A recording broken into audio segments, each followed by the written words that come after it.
Hello. Hello, everyone. Welcome. Happy Monday. It's noon, Monday? and we are here together again for the first time. No, for the last time.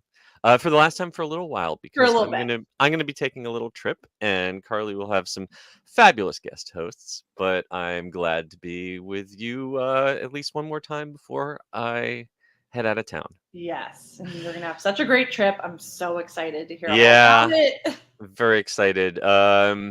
So before we kick this thing off, let's check in. For once, it is not Michael first in the chat. It is Oh, Vince hello. saying hello. First in, hello, Vince.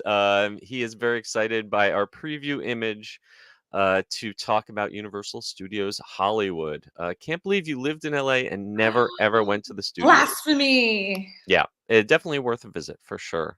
But Michael was second in the chat. Hello, Michael Bingham. Long live Halloween Horror Nights. Sounds like he is excited for Ghostbusters and the rest of HHN coming up in just 4 more days. So And excited. I am a little bummed that maybe I should have set my trip a week later, but I had the chance to go to Oogie Boogie Nights, so I'm picking that over being at opening weekend of HHN this year. So That is fine. I'll I'll This is catch my it first later, and year not doing Oogie, but I went like 3 times every year, and it's just yeah, not new stuff. I haven't been since the pandemic, Okay, so so that's perfect. That's good. Yeah. it'll be a little more fresh Yep. for me. So, uh, and we've got, of course, Blossom and Michelangelo saying hi from Derek Ho's corner. Welcome, Hello. folks. And Brian Sager, we are in the home run stretch for Yes. HHN and also OBB.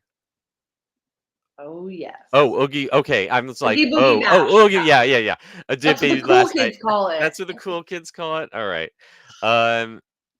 Yeah, I saw those pictures of the Dr. Doofenshmirtz character. Scary. You know, sometimes either you go with a face character or you go with a big head character, but when they sort of go halfway in between, it kind of reminded me a little of the Mac Tonight commercials. Do you Yes. Oh remember my god. Mac Tonight? Oh, it That is definitely nightmare fuel. yeah, we'll see. I don't think I will be standing in a very long line to meet him at the party. I don't think so. No. And finally, N says hi. Hi, N. Hello.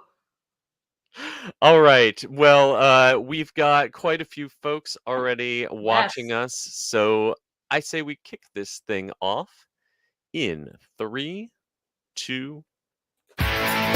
Please lower your head and watch your step while boarding.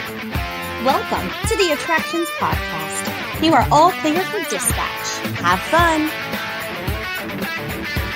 Hello, everyone, and welcome to the Attractions Podcast, sponsored by MEI and Mouse FanFest. I am Seth, And I'm Carly. and we are here to talk to you about the latest and greatest in theme park news and more, as well as what's going on in our own lives. Carly, what have you been up to this week? Yes. Well, so before I committed to fully in on spooky season, which I kind of already was, I did a little 48-hour trip to beautiful San Diego. Oh, lovely. Yeah. Of all the times I've been to Southern California, I've never made it down the coast to San Diego. What did you do there? It is just gorgeous. It was so nice. I went with my friend Shay Spence, who is a theme park creator too. Went to SeaWorld San Diego. I got to ride all the new coasters. So All there's right. the Arctic Rescue, which is an awesome terrain straddle coaster, Okay. which I loved. I loved Emperor, which is the highest, fastest, tallest dive coaster in California. And very cool. Something I have never done out there is I went to Belmont Park. Have you heard of Oh, Belmont Park? I have heard the name, but never been. Yes, very cool. We actually stayed in Mission Beach so that we could like walk over to it. So it's a 100-year-old amusement park right on the water. The views are beautiful, and they have a 100-year-old coaster. Well, it's turning 100 Oh, next July. A wooden roller coaster, like as that's amazing. classic as it gets. It Wow. was so fun, and then there's all like bars and restaurants. We had just amazing food, and It was so beautiful and a nice little peaceful way to ease into spooky season. Oh, that sounds fantastic. Yes. Very jealous. Well, I had a much more sedate week. I was getting over a little illness in our house, but made a full recovery, and working hard to get my upcoming unofficial guide to Universal Orlando Yay. 2025. Every T crossed and I dotted before I leave town in just 2 days. I am going to be gone. I will not be here next Monday or the following week. I'm going to be first in California attending the Oogie Boogie Bash, and then I will be off for my first ever trip to Japan. Tokyo Disneyland for a few days. The rest of Tokyo for a few days, stop in Kyoto, and then ending up at USJ in Osaka. So I'll get to see Universal Japan's version of Halloween. I was hoping I'd get to ride the Donkey Kong coaster. Doesn't look like that's going to No, happen. already. But maybe I'll catch some testing from afar. That's going to be amazing. You're going to have to buy some extra luggage for all the merchandise moving back. We are only taking carry-on there. But between the vintage shopping in Kyoto and and the souvenirs, we might buy some cheap suitcases and fill them up because we were eligible to take a carry-on or checked baggage on the way home. Always smart. Yeah. I love packing light for those big trips and then coming home with all sorts of goodies.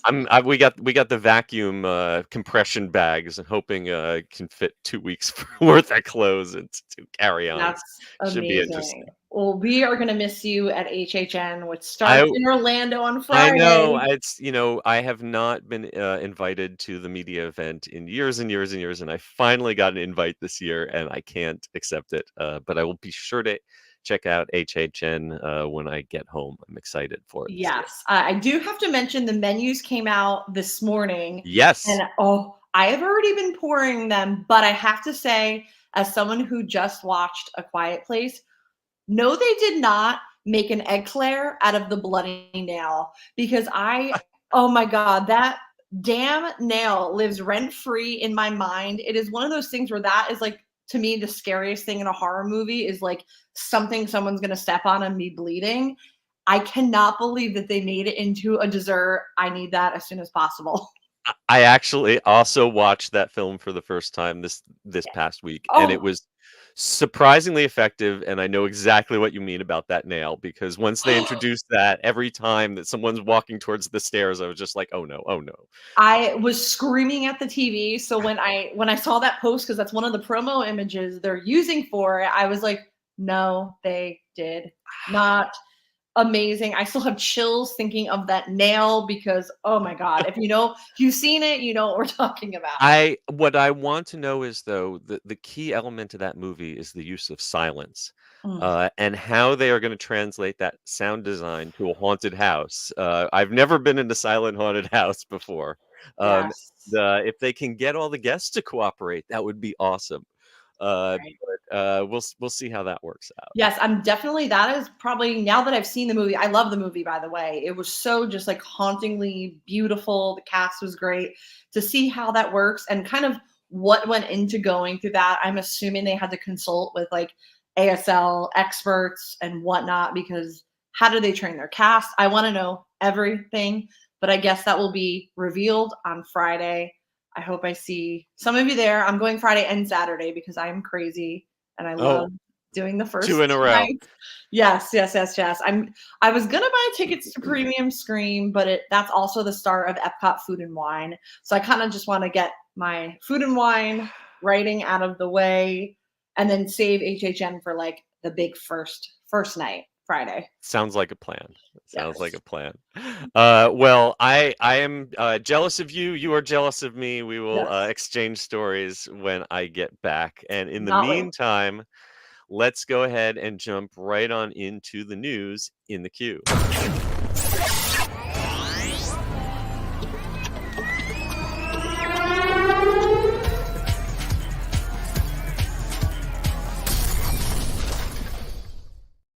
All right, First up, as we talked about with our D23 coverage, the Disney Cruise Line fleet is rapidly expanding, and we have some new details for the Disney Imagination Garden that's going to be a key feature on board the Disney Adventure ship, which is going to be the first ship home ported in Asia.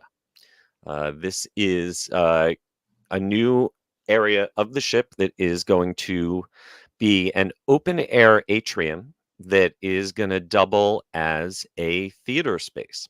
Yes, I love it. So if you've been on Disney Cruise Line, you are familiar with the Grand Hall, which is essentially where you enter. This is going to be, or they're saying this is going to be their version of the Grand Hall. Mhm. Because the ship was an existing ship that Disney then bought out, it reminds us a lot. I'm sure you're going to think the same thing of Central Park on Royal Caribbean. That was exactly what I was Yeah. going to say. When you have that structure where the hull has rooms on either side of kind of an open air central space, just like on Royal Caribbean ships. That's exactly what it reminded me of. But the addition here is transforming this into a performance space. There's going to be a theatrical stage on one end and a big staircase that's going to double as amphitheater seating on the other end. And they're going to feature shows in this area. Yes, and then of course, a lot in the design you'll see Disney characters. So it's not just like here's just a garden. It's Yeah. not Disney. There's going to be characters enveloped into the design and everything throughout.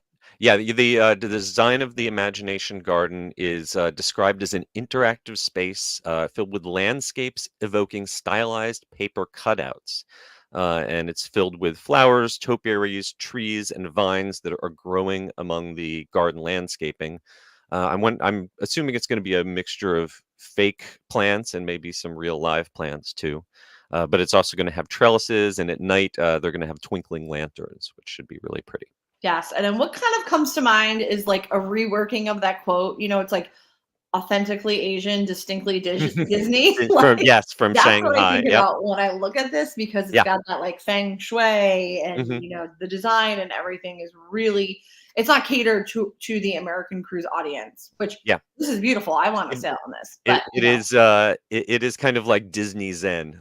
yes, Yeah. Disney Zen. I like that. Trademark it. Yeah. So at one end you're going to have this garden stage. You're going to have a lawn, and then you're going to have this big staircase, and then up at the staircase there's going to be a garden courtyard with a bar and a sorcerer's apprentice topiary. He's sort of the icon of the ship. And then, as I mentioned, surrounding on either side, it's the first time they've had what they've called garden view staterooms on a Disney ship. Royal Caribbean has a similar thing looking down over Central Park, where instead of your balcony looking out over the water, you're looking in and down. So you can see the entertainment. There's going to be a big, giant LED screen stretching 3 decks high that you'll be able to see things on.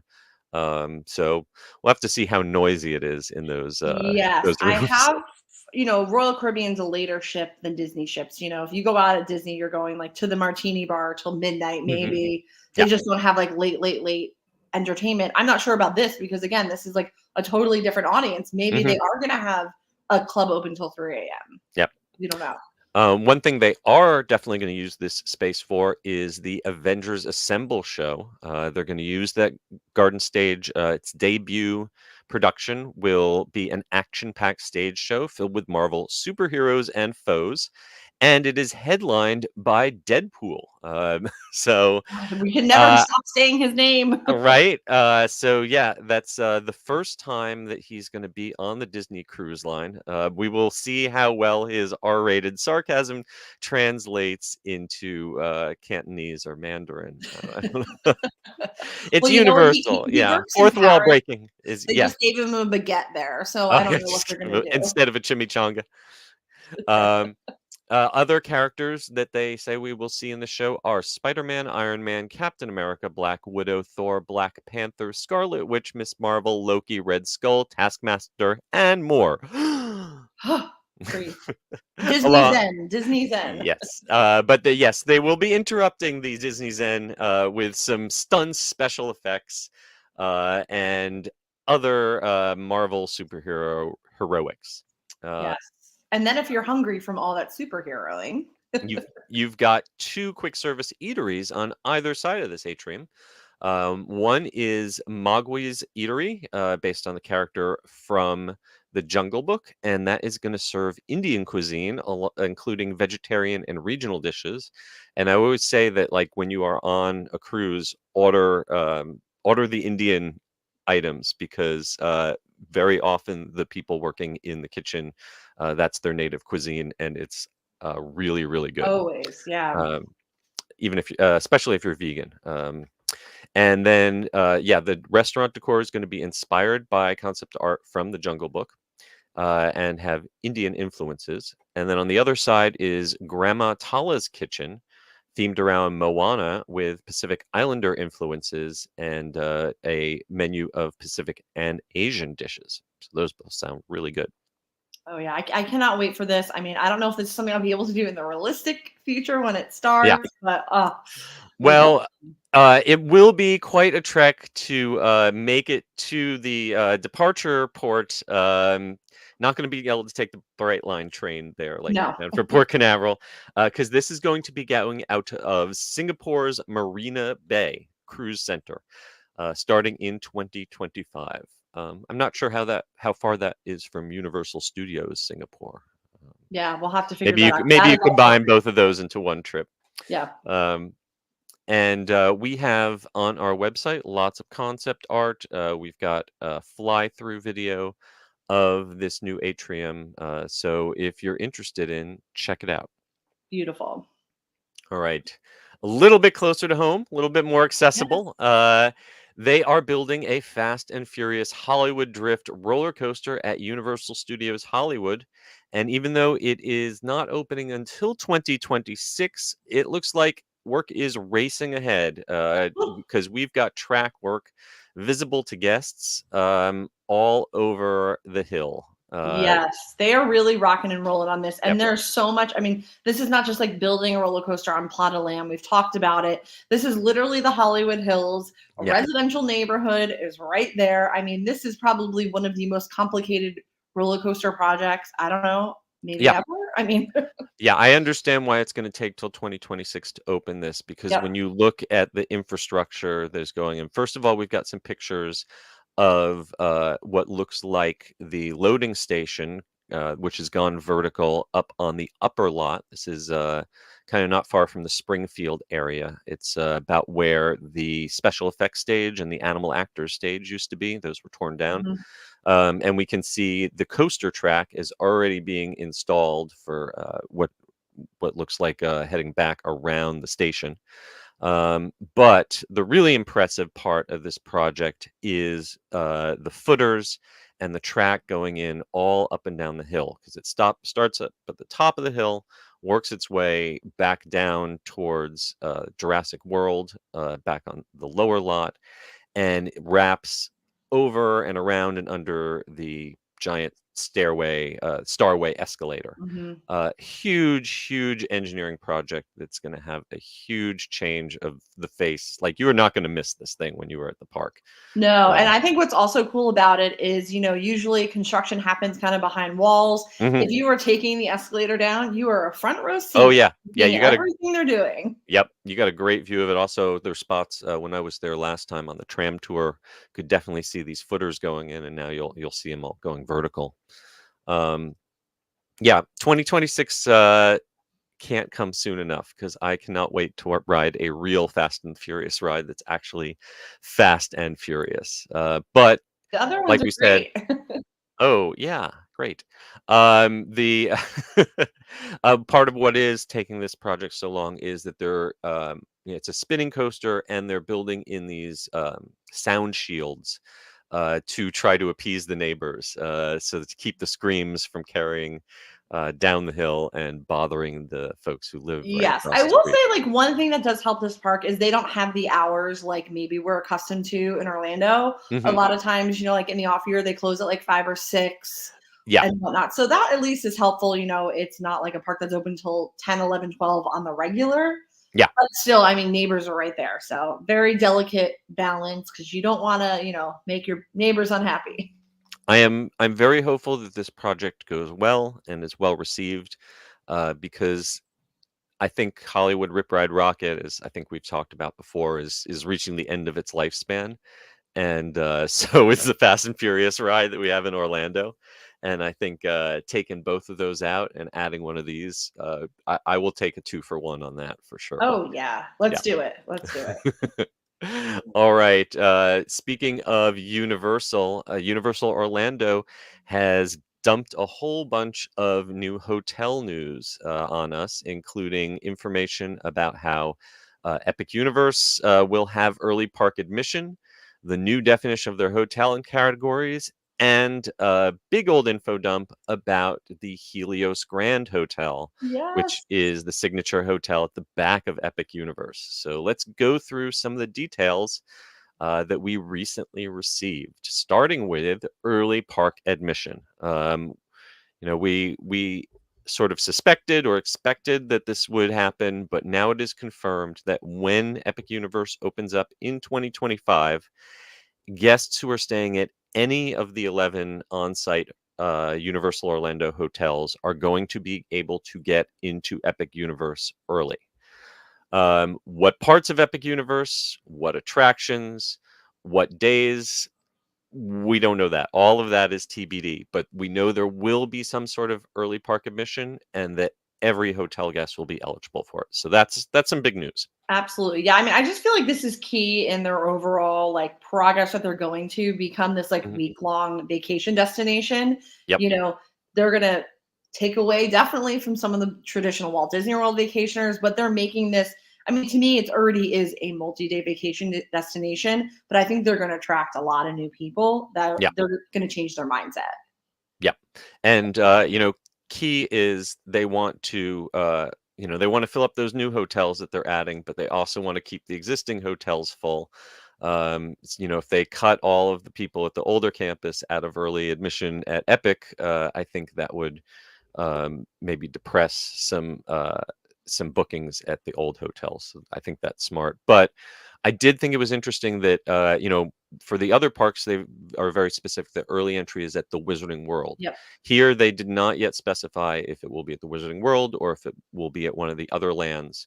I I think that if early admission is only at the Wizarding World, then I have prayers for the folks who are working Battle of the Ministry, because that ride is going to be the most popular, overwhelmed, and prone to breakdown, I think, at least in the short term. Yeah, I That's just cannot see it being only one land. I could see yeah, it being limited access for sure yeah. for, logistics and staffing, but I just can't see it just being I, one Yeah, land. at a minimum, maybe the Central Park, the Celestial Park, and the attractions there, plus one of the other lands. But yeah, I think they'll probably have to spread it out a little more than only the Harry Potter area. Otherwise, that'll just get crushed. Um, so as we have more details on that, we will share them. But what we do know is details on Universal's new hotel categories. This kind of got leaked through travel agents a few months ago. Now it is officially open and confirmed. And I think it's interesting and possibly a little controversial the way they have redefined their categories. Because just because you are in a category does not mean you are getting all the same perks as hotels in the other that are also in that category. Um, what Yes. w- let's break that down. This really applies to what is now called the Signature Collection. This tier includes Portofino Bay Hotel, Hard Rock Hotel, and Lowe's Royal Pacific Hotel, which were the ones that were previously their, I believe, called Premier Hotels. But they have now added to that newly named category the Helios Grand Hotel, which makes sense because they keep talking about Mhm. how luxurious that is. Yep. That's their top hotel. They're also upgrading the Sapphire Falls to join into that category. But that doesn't mean that the Helios Grand and Sapphire Falls are getting all of the same perks. so if you're expecting to get free unlimited express passes at the Helios Grand or Sapphire Falls, think again. That is the main perk it will not be included with those two hotels. You also won't get priority dining, which I think a lot of people don't even know is a thing. Right. But that's still restricted to those first three hotels. And from what I understand, it's a matter of the original contract with Lowe's, between Lowe's and Universal, that it specifies 3 hotels get the express. I don't think Universal wants hundreds and hundreds of more guests having free unlimited express Mhm. when they could sell them express. But I think it might be a bit of a shock for people to say, well, I'm staying at the Helios Grand, I'm staying at a Signature Collection hotel, but I'm not getting free express. Yeah, I mean, the thing to me is all 5 of these are on the same level as far as what I'd categorize the Yeah. hotels, just for the amenities, for the dining, for the level of theming, for their pools. Yes, So and it they are makes sense. all, I believe, AAA 4-diamond hotels. I think that's it. Yeah. They're all considered the same class when you look at, the rooms and the amenities. And I think, that classification is like putting the specific theme park perk aside. And they are all 4 really great hotels.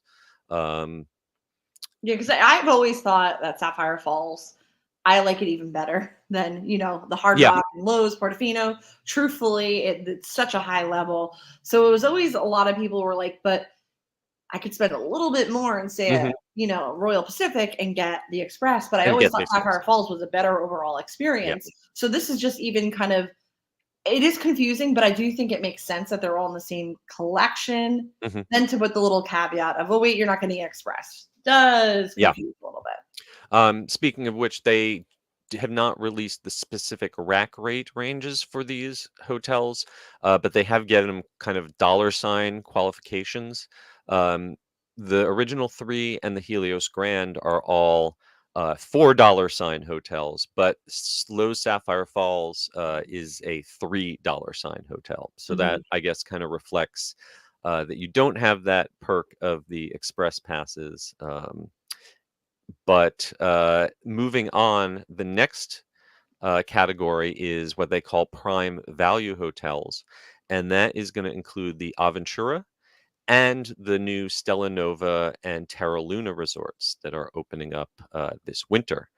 And that's interesting too, because I think that the Aventura has a few nicer amenities in some ways. Like the bar 17 on the roof is definitely a step up from, we've seen they're going to have the pool bar and the food court type restaurant in Stella Nova and Terra Luna, but I think Aventura in some ways is slightly nicer from what we've seen. Yes, I am an Aventura stan. It is one of my favorites. I love that you walk 20 feet from the door and you're in the tower, and you only have to go up the tower and don't have to walk.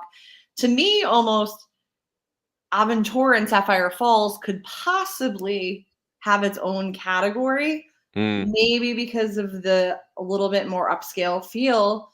And Yeah. also, like you said, Bar 17 is a full service restaurant. Mm-hmm. Yep. And to be in the same category with the ones that really only have quick service is interesting. Yeah.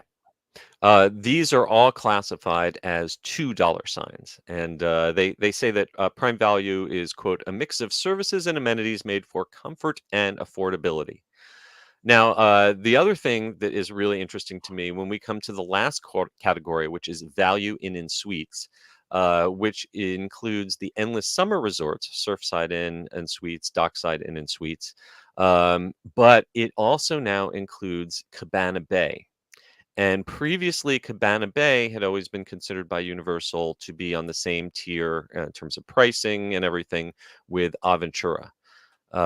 And for Aventura to get the middle category, but Cabana Bay to be demoted, I don't know. I mean, I have a real soft spot for Cabana Bay, but I will You admit, are like so many people, and I do not. I love Mid-Century Modern. It is a motel to me with just a few extra bells and whistles. The food is excellent. There's a full service restaurant at the Galaxy Bowling. But for the actual accommodations, I feel like it is where it belongs. The problem I have is that the family rooms, I think, were a really nice like step forward in terms of accommodations with the split bathrooms and the little mini kitchen and everything. The standard rooms are bog standard rooms. Absolutely, there's nothing great about them, but they were fine when it first opened. The problem is I don't feel like their maintenance and refurbishment has kept up with the wear and tear. The Yeah. last few times I've stayed there, we've had to like move rooms because of bad maintenance issues. And I hear a lot of complaints from people saying that it's just not up to the standard that it was when it first opened. The amenities, I still think, like I don't think that you can compare Aventura's tiny little puddle of a pool with the lazy river and the water slide that you have at Cabana Bay. And That is fine, but it is definitely a different experience. I yeah, love the Aventura pool because like secluded and quiet, and you go to mhm, Cabana Bay and it is like a free for yes, all a lot of the that's time. yes, yeah. Well, you can still have your pick between them because they're both categorized as $2 signs. So even though Cabana Bay has dropped down a category, it still is priced the same as Aventura. Um, and then you've got the Endless Summer and Dockside. Surfside and Dockside are both categorized as $1 sign. So those are going to remain the cheapest rooms. From what we've seen of the hotel room layout for Stella Nova and Terra Luna, those rooms are, in terms of features and size, are extremely similar to Endless Summer. And Right. the amenities are extremely similar. So basically, it looks like at Stella Nova and Terra Luna, you're paying that little extra for being that close to Epic Universe more than anything Right. else. So I think that if you're a value seeker, Endless Summer is still going to be the place to go because I don't think there's anything in its price range in town that offers as much value. 100%. I mean, like I stayed this Memorial Day for $90, Yeah, Christmas for crazy. $90, and it's insane. But that is kind of why I love when you talk to people about Universal hotels, because there is no cut and dry thing to be like, where should you stay for this? Mhm. Where should you stay for that? Like, I have like 10 different scenarios of what's my favorite hotel based on Dep- exactly what Depending I'm on the doing. situation, absolutely. Like I'm going with my mom for a girls' trip, pool, Hard Rock.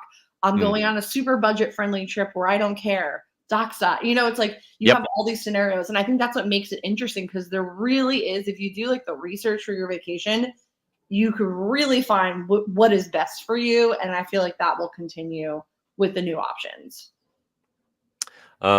Absolutely. And I'm excited to check out all the new hotels when they open up next year. Next year, oh, speaking of, Speaking of the one that I'm most excited to check out, woo, hopefully not on my dime. Hopefully, this will I can find someone to cover it because the Helios Grand Hotel is going to be the crown jewel of Epic Universe, and I'm betting it is going to be priced to match. But it is going to have its own exclusive entrance into the new theme park, a rooftop bar overlooking the park, and much, much more.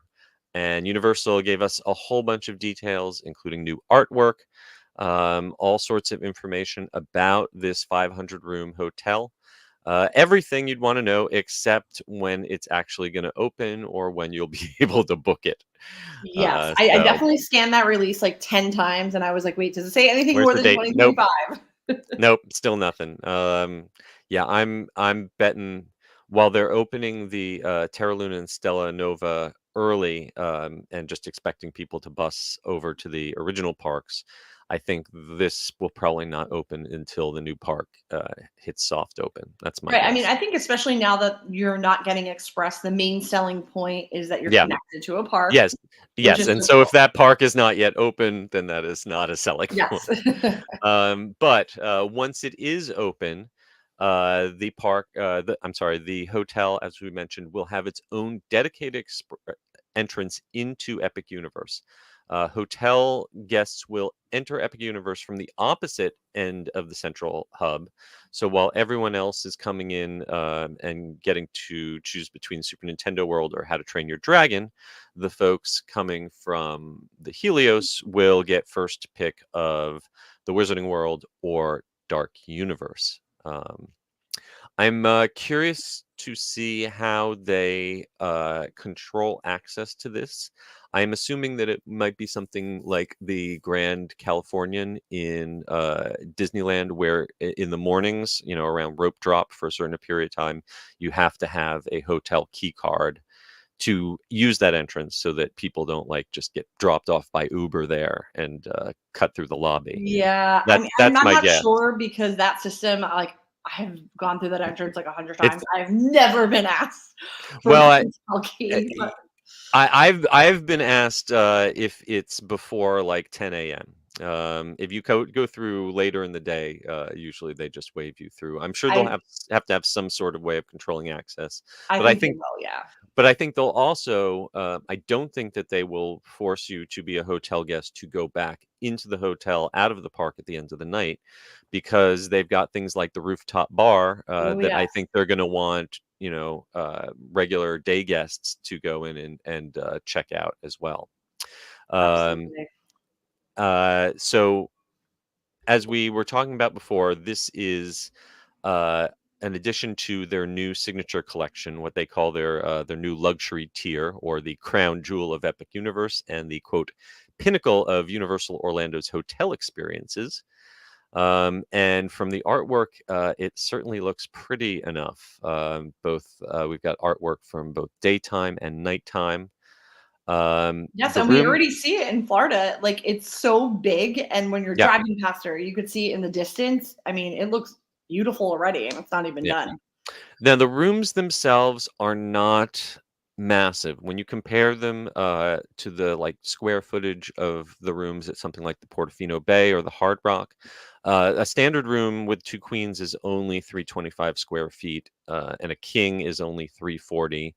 That's not that's not huge compared to the other This is hotels. I feel like Aventura sized. Yeah, yeah, Yeah, or maybe a little bit more room. The yeah. stand, the I if you've got more than two people staying in the room, you might want to ask about the deluxe standard rooms, because at 415 square feet, it will give you a little more elbow room. They do have a split design with the sink outside of the toilet, which is always nice. Oh, yeah. And they've got some king suites with sleeper sofas that are almost 500 square feet. I think one of the rooms that's going to sell out real quick are these How to Train Your Dragon kids suites. Oh, yes.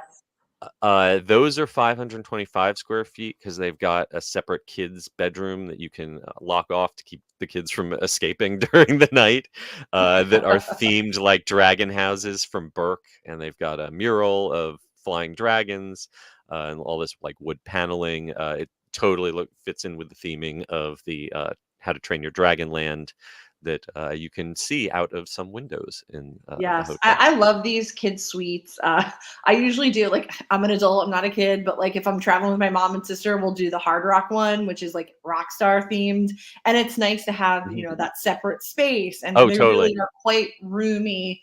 Yeah. I'm sure this is going to be a pretty penny, but Yeah. people are going to want this. This is going to be an all immersive Epic Universe Yeah, experience. those are going to be in demand. And of course, if we should have a party and get a hospitality suite.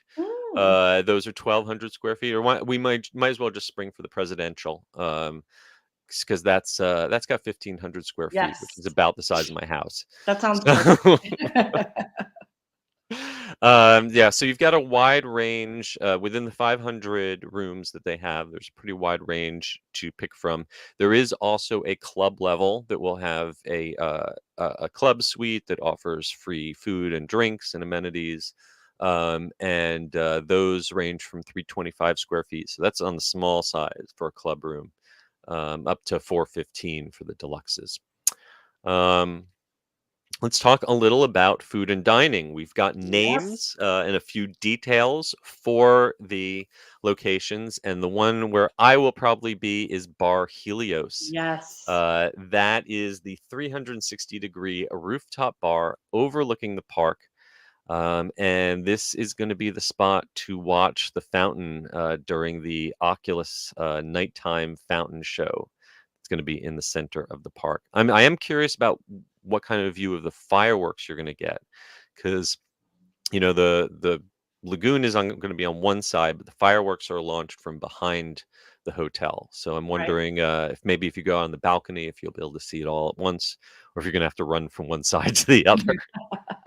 But it does look quite glamorous. I Oh, love Bar 17. The views are insane. I mean, you see everything. You yeah. see Disney World, you see everything in Orlando. So this is going to be really special. And obviously, you're going to see Epic Universe right there. Yeah, and it is a gorgeous, gorgeous space. It's got this circular bar with the top shelf liquors, and I love this kind of domed ceiling that's got an astrological Yes. constellations. I especially love it because as much as I love Bar 17, every time a storm comes in, you have to evacuate because there's no shelter up there. Oh, And yes. this is very clever that they got a domed central area, and then it also looks like there's open air balcony area, so you got the best of both worlds. Yeah, this definitely, I mean, I love Bar 17, but I feel like I'm in like a South Florida beach club, like maybe Miami. They have the DJ Hmm. going. So I love that this has like a more upscale, Yeah. I don't know. Your other options are Flora Taverna, which is going to be a table service restaurant that's going to serve breakfast, lunch, and dinner. It's going to have Mediterranean comfort foods, and it's going to have some amazing views looking over Celestial Park. Then your other option is Aurora Market, which is kind of a coffee shop, grab and go type situation. Yep. And finally, a Lotus Lagoon. That's going to be the poolside bar and grill. Yes. And I think also at Flora Taverna is going to have a bar too. So I guess that's Yes. going to be their lobby bar, Hmm. essentially. Yep. So plenty of options to keep you fed and hydrated. And then you can head on outside to the pool. It does not have any water slides or lazy rivers, so it's maybe not the best pool for families, but it does have zero entry. There's going to be cabana rentals, and there is going to be a hot tub and a fitness center with a game room. Ooh, Yep. that sounds fun. And of course, the most important thing, it's got that dedicated entrance into Epic Universe. But if you want to go to the original parks, there's going to be a bus that will take you to the City Walk parking garage, drop you off at the hub. Yes, this is going to be. I cannot wait for this hotel. I wonder if like the theming it's going to appeal to a lot of like European tourists. Yeah, it's got a very clean, modern European Yeah. look. It is not overly themed in the cartoonish sense. It's just kind of calming Elegant. and Yeah. elegant and upscale. It feels luxurious from the It really does. materials they're using and the color palette. And hopefully it will be a nice kind of de-stressor from the intensity of the overstimulation of the theme parks. I like to see that they've got a lot of high ceilings, light colors, greenery, flowers inside to kind of brighten it all up and make it Yes, feel it is very, very definitely, light. yeah, like bright and airy Yep. is really. Here's a few little details. Very similar to the other signature collection hotels at the resort. Check-in is at 4, check-out is at 11 a.m. Parking is going to be 33 plus tax or 42 plus tax for valet. If you are not staying on property, they are going to charge you 50 for self-parking or 47 for valet. That is correct. If you are not staying at one of the on-site hotels, it is usually cheaper to valet than to self-park. Do not ask me why. Yeah. And always go to the bar or restaurant and get that validated to not have to pay it. It is going to have its own parking lot that is not you're not going to have to park your car in the main Epic Universe parking lot, which is on the other side. Same cancellation policy, 6 days in advance minimum. And it is not going to be pet friendly. It is just the Portofino, the Hard Rock, the Royal Pacific, and Sapphire Falls. So it's going to be the first of the Signature Collection hotels that is not accommodating to pets, unfortunately. That's okay. I mean, they do have a lot of pet-friendly resorts, more so than a lot of places. So I definitely understand. So we've got behind the scenes videos, fly through videos, all sorts of artwork up on our website and on our YouTube channel. Check that out. And once booking is announced, MEI and Mouse Fan Travel, we will help you have your Grand Helios Hotel vacation. Yes. All right.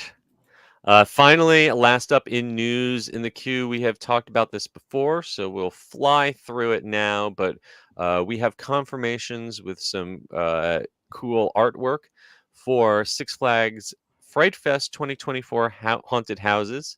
As we previously discussed, Six Flags is stepping up their game this year by licensing a lot of IP that was previously licensed by Universal and using it across all of their parks. So let's go real quick through your Six Flags Fright Fest options this year. First of all, the event is being called Fright Fest Extreme this year. Presented by Snickers, of course. And the extreme represents the extreme investment in IP they have made this year. So I think they have said this is their single most investment in Fright Fest of all time. I believe it. Yep. The first off, the Dancing Man, the infamous mascot from the 80s and 90s. How far back does he go? I remember him from 80s. Yes. yeah. I mean, I definitely vividly remember. Like I remember him from high school. Well, he's back with a vengeance, at least temporarily. Watch the video we've got linked to on YouTube. And so we are going to go through some of the haunted houses. We've touched on some of these previously. The Conjuring universe is coming to Six Flags Great Adventure, New Jersey, Magic Mountain, California, Fiesta, Texas, and Over, Texas, near Dallas. These are the Warrens' most hair-raising, gruesome cases from The Conjuring, Annabelle, and The Nun. It's interesting, the concept art that they have released. It's all kind of digital concept art showing off what the houses will look like. And they definitely look like a step up in terms of the facades and the detail from Six Flags haunted houses of years past. Yes, agreed.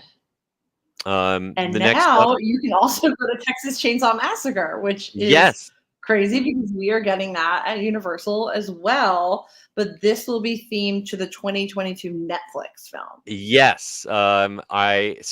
This is coming to New Jersey and also Six Flags Over Texas. So I think this is the first time we've had Texas Chainsaw Massacre actually in Texas.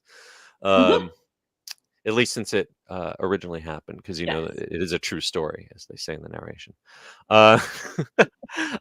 Yes, this is okay. So during the pandemic, they put out this direct to Netflix Texas Chainsaw Massacre, which not going to call it a classic, but it had a few good kills in it, mostly in this scene that took place in a bus. So I'm glad to see looks like they've recreated that scene along with a few others. So that one should be good and gory. As should Saw Legacy of Terror, which is coming to New Jersey, Magic Mountain, Six Flags Over Georgia, and Texas. And that one is celebrating the 20th anniversary of the Saw franchise. Wow. Man, that makes me feel old. Yeah. So you will be taken through famous traps and scenarios throughout that film series. And the biggest shock of all, of course, I think, was Stranger Things. It was a marquee IP for Universal for multiple years. but now it's coming to Six Flags Great Adventure and Magic Mountain. No artwork on that one yet. That will Or probably be its own reveal, maybe. I don't know. yeah, maybe. Also, no new artwork for the Trick or Treat coming to Great Adventure and Magic Mountain, or Army of the Dead coming to Great Adventure and Magic Mountain. And still, I think just the same image we've had from before of Deceased, which is the zombie superheroes they're doing in Six Flags Mexico. Shame that's only going to be there. Yeah, that's really cool. It's interesting, obviously Magic Mountain and Great Adventure are like their two biggest Fright Fest. Those are the ones that have always gotten the attention. My last experience was not great, but now I kind of want to go back. I'm so curious with the investment and the team that they're working with. When we first heard about this, I was very skeptical that Six Flags could do something to live up to what Universal had done with those properties. But RWS Global, they're the same folks who are working with Universal's Halloween folks right now to make the Jimmy Fallon's to Nightmares walk through New York City. So these guys are not amateurs. I think that if they wanted to go toe to toe with Universal, then there was a good group to partner with, and I'm going to give them the benefit of the doubt, and I hope I get to check it out for myself this year. It's been too long since I've been to my original home park of Great Adventure, so maybe I can make that happen. Fingers crossed. I guess it depends on the budget. We know it's a world-class team, so it just depends on you need money. You know what? It's the artwork, like I said, looks good. I have faith in the design. It's the execution. It's are the artists who are on the ground that they hire to actually put it together able to make it look as good as the artwork? That's the question. So we shall see. But before that, we will hear a brief word from our sponsors.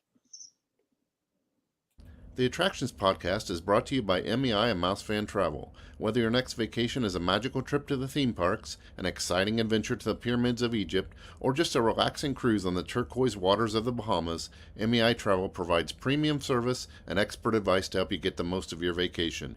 They are always free of any hidden fees or costs to you. Visit them at mei-travel.com. It's time for the main attraction. All right, this week's main attraction, I think, took a lot of people by surprise. Yes. If you were just listening to us talk about Halloween and thought, boy, I would love to go to an immersive experience walking through some of my favorite IPs, but I hate blood and guts and horror, Universal Hollywood has something for you. Universal FanFest nights, for the first time, are going to debut in spring of 2025 at USH, and they are going to bring together some of the geekiest, nerdiest, most wonderful IPs in sci-fi, fantasy, and gaming, starting with a big three: Star Trek, Dungeons and Dragons, and my favorite, Back to the Future, all coming to life in mysterious ways, which they have not specified, on select nights at a hard ticket after-hour event at Universal Hollywood.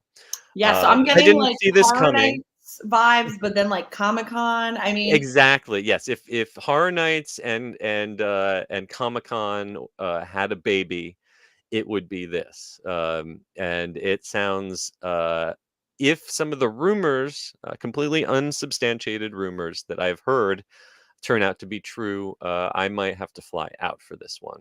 Yes. So here's, before we get into the rumors, here's what is official.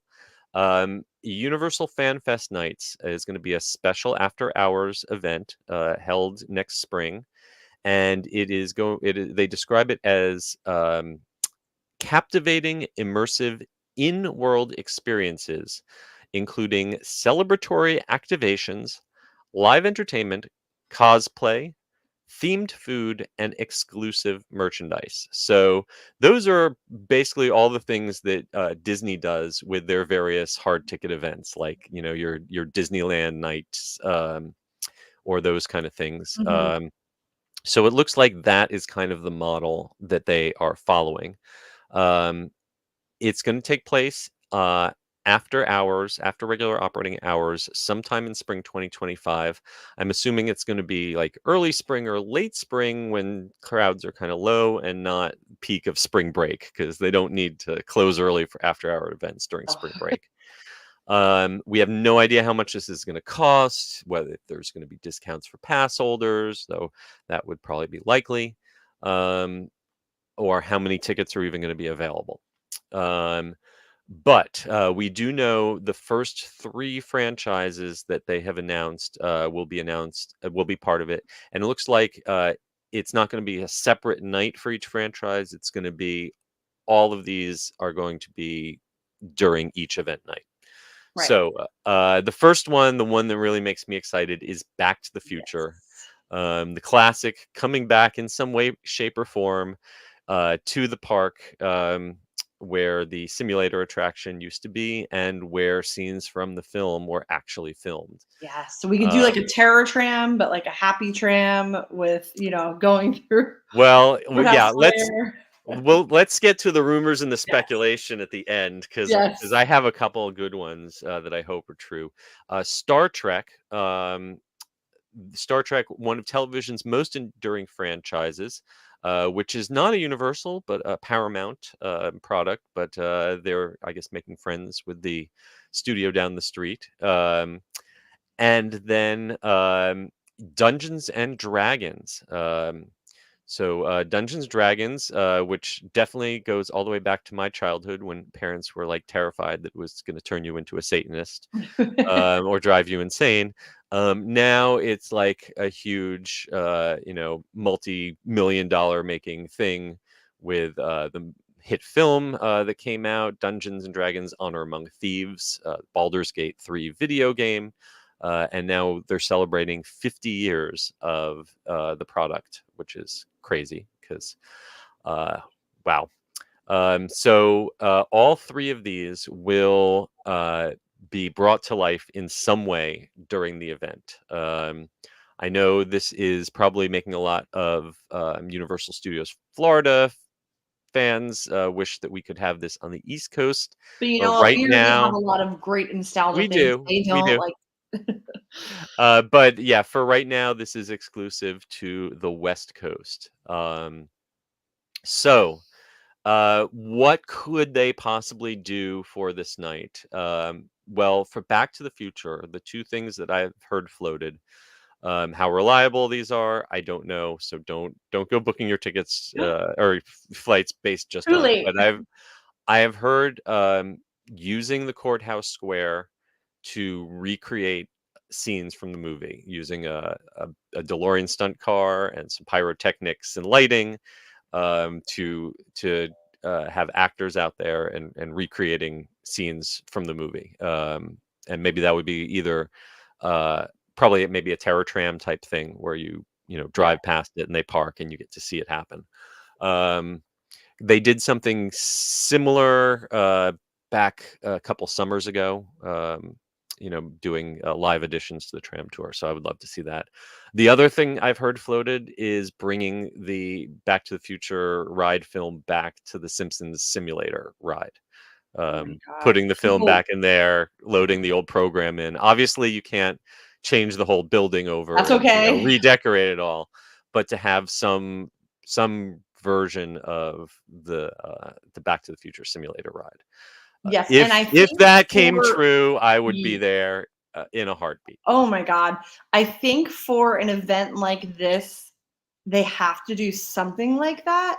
I just feel it has to be big instead of saying like activations, Yeah. entertainment, themed dining, because that's already like a theme park, regular Mhm. thing. We do have themed dining from time to time. They just did the 60th. If they did something huge like that, Yeah. wow.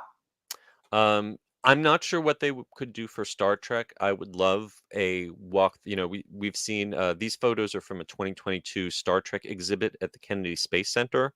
whether they're actual sets or recreations of sets. I would love to have a walkthrough. I know there was a group that had rescued the old parts from the old Star Trek experience in the Hilton, and had restored a bunch of them. To be able to get to walk through any of the Enterprises, but especially either Kirk's or Picard's Enterprise, that would be awesome. And I would also, if they could somehow recreate the Star Trek experience that they had at Universal way back in the day, which was kind of a green screen thing where they would dress you up in uniforms and film you Oh, I and still then have sell my you the VHS. videos. You still have your VHS? Yes, That's I was a amazing. Trekkie as a child. I still have my videos. I was wearing, the Yeah. little red costume. Yes, that would be amazing. So to bring something back like that back to life, at least temporarily, would be amazing. And I don't know what you do for Dungeons and Dragons, but That is out of my wheelhouse, but I know that is going to suck in its whole own fandom. Yeah. So, Yeah. let's do it. And allowing cosplay. So I can't wait to see the intersection of Back to the Future fans, Star Trek fans, and Dungeons and Dragons fans. That will make some great photo ops for sure. Oh, I just watched Back to the Future yesterday because it's on Netflix now, and how cool it would be to do the dance. Maybe they could do that. Like Oh my God, the Plaza or Enchantment Under the something. Sea dance. Yeah. And there's so many cool, because it's I love the specialty bars that HHN Hollywood are really good. They Yeah. had that Stranger Things bar. I think it's next level compared to Orlando. They have some really great spaces though. So I feel like they could definitely do some cool drink activations with that. Well, like we said, the details are still up in the air. We can't wait to share more with you when they are released. And when they are released, I'm sure that MEI and Mouse Fan Travel can help you plan a trip out there to see it. I know I want to go. Yes. All right. Well, that is going to bring us to the end of this week's news. Right now, let's take a look back at some of the comments. We got quite a few. I won't be able to hit all of them, but we'll hop into a few. We've got a lot of folks out there who love San Diego. Yes. And we got Michael Bingham. We got quite a few folks voting for San Diego. Well, it's beautiful. It's just the perfect vibes. I love it there. Yep. Speaking of the Helios Grand Hotel, Michael Bingham said that he saw it in the distance when he was on the way to Universal and thinks it's going to be just amazing. It is. I agree. At the construction, it does look like it is coming along great. Michael's also real excited for Fright Fest at Six Flags, as is N. He loves Halloween. Same. A tip from Andy Haynes, some great writers he knows at RWS have some serious haunt experience. So he's also giving them the benefit of the doubt. And Lisa Smith is very excited for the FanFest and is hoping that comes to Orlando as well. Andy's suggestion for Dungeons and Dragons was a LARP, maybe like the what was the park in the Midwest, the live action role playing that theme park, didn't last. Evermore, that didn't last. What a cool idea, And his suggestion, I think, is pretty spot on. Here's a deep cut. He wants a Tom Hanks meet and greet, walk around character from Mazes and Monsters. Kids, look that one up. That was from the Satanic Panic era, when they thought that playing Dungeons and Dragons would make you go crazy and murder your friends. It was a real thing. They made a movie about it. And his pitch for Star Trek is that the entrance turnstiles be rethemed like the holodeck, and the whole park is simply a simulation. These are all really great ideas, guys. And we'll end with Carmine C. Dinosaur, who wants a Jurassic Park Jurassic World experience at Universal Studios Florida for a fan event. Oh. They did that. They'd probably have to do it at IOA. But I wish they would bring back some of the walk around characters they used to have in Jurassic Park at IOA. I always wanted to get cast as Ian Malcolm. Oh, that would be perfect. I can walk around stuttering and mumbling like Jeff Goldblum. That's all right. That's I going love to it. bring us to the end. Before we go, we want to thank once more our sponsors, MEI Mouse Fan Travel. We want to remind all of you to please give us a rating or review wherever you listen to us, if that's Apple Podcasts or Spotify. If you're watching us on Facebook or YouTube, give us a like and a subscribe. And be sure to follow us at attractionsmagazine.com and search for Attractions Magazine on your favorite social media accounts. Carly, where can folks find you on the socials? Yes, I am on Instagram at Adventures by Carly and on X at Carly Caramata, and I will be in the fog this weekend. So Yes, not follow late. her. Follow her at Epcot Food and Wine and HHN. I will not be there. I'm going to be posting some from my Japan trip, but I'm also it's an actual vacation. I'm not working for once. So Good for you. But is it really ever a vacation? yeah, Considering you research, your brain doesn't I stop. know I it's know. hard to turn my brain off, but I'm going to try real hard. But you will find me at S. Kubersky and at the Unofficial Guides on socials. And you'll be able to pick up a copy of the Unofficial Guide to Universal Orlando 2025 just as soon as I send it off to the printer this week. Very soon at theunofficialguides.com. All right. Until next week, we hope that you folks stay safe, try something new, and most importantly, have fun. We'll see you all again next time. Bye. Bye.